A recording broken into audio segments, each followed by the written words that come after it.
আসসালামু আলাইকুম রহমতুল্লাহি ওবারাকাতুহু। Good morning, very good morning DXN. সবাই কেমন আছেন? আশা করি ভালো আছেন। আলহামদুলিল্লাহ আমি ভালো আছি। ছোট্ট একটা টিপস নিয়ে আসলাম।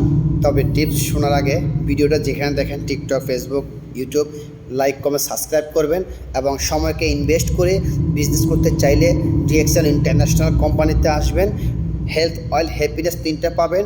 অ্যাক্টিভ ইনকামের পাশাপাশি বেসিক ইনকামের একটা প্রয়োজন। বিনা ইনভেস্টে দৈনন্দিন পণ্য ব্যবহার এবং টিমের মাধ্যমে, শেয়ারের মাধ্যমে আপনি একটা বেসিক ইনকামের রাস্তা বের করতে পারবেন।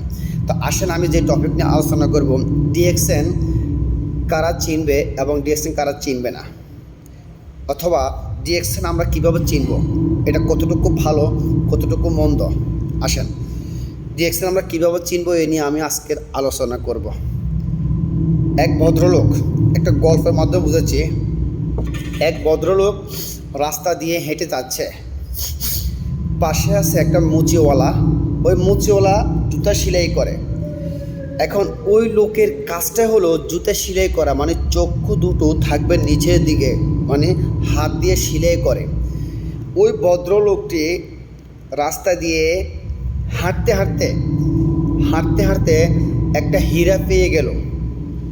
একটা হীরার নেকলেস বা একটা যে কোনো একটা ডায়মন্ড পেয়ে গেল, হীরা বা ডায়মন্ড পেয়ে গেল। পাওয়ার পরে যে ভদ্রলোকটি জুতাটা সেলাই করতে গেছে ওই মুচিওয়ালার কাছে, সেলাই করার পরে গিয়ে বলল যে এই জুতার পারিশ্রমিক 2 টাকা দিলে চলবে। এখন কথাগুলো শুনবেন, 2 টাকা দিলে চলবে। এখন জুতাওয়ালা নিচের দিকে তাকিয়ে সেলাই করে বলল 2 টাকা দিলে চলবে। আর ভদ্রলোক যিনি কোট টাই পরা অফিসে যাচ্ছে, উনি কিন্তু হীরা কিংবা ডায়মন্ড পেয়ে গেছে। এখন মুচিওয়ালা তো জানে ওনার জুতা সেলাই করে টাকা নেবে, কিন্তু এটাতে হীরা, এটাতে ডায়মন্ড উনি কিন্তু জানে না। এখন ওই ভদ্রলোকটি হীরাটা কিংবা ডায়মন্ডটা ওই মুচিওয়ালার কাছে দিয়ে বলল, আমার কাছে টাকা নাই, আপনি আমাকে একটু সময় দেন, আমি টাকা নিয়ে আসতেছি।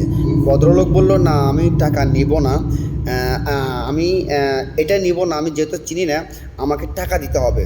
তা এই ভদ্রলোক কী করছে, এই হীরাটা মুচিওয়ালার কাছে দিয়ে টাকার জন্য গেছে। সেই 2 টাকা এনে দিয়ে মুচিওয়ালার কাছে 2 টাকা দিয়ে এটা নিয়ে গেছে। কিন্তু মুচিওয়ালা বলতে পারে না যে এটাতে কত কোটি টাকার সম্পদ, এটাতে কত কোটি টাকার সম্পদ মুচিওয়ালা বলতে পারেনি। লাস্টে ওই ভদ্রলোকটি 2 টাকা দিয়ে হীরাটা যে বাজারে গিয়েছে, ওই বাজারের স্বর্ণকারের দোকানে গিয়ে বলল যে এই জিনিসটা আমি পেয়েছি, এই জিনিসটার মূল্য কত? বলল, আপনি এই জিনিসটা যে পাইছেন কিংবা এই জিনিসটা কেনার মতন এই অত্র এলাকার ভিতরে এই শপিং মলে কারো ক্ষমতা নাই। তাহলে বুঝতে পারেন যে এটা কত কোটি টাকা হতে পারে। তাহলে কোটি টাকার সম্পদ মুচিওয়ালার কাছে দিয়ে গেছে, কিন্তু মুচিওয়ালা 2 টাকার জন্য ওনার জুতাটা দিচ্ছে না।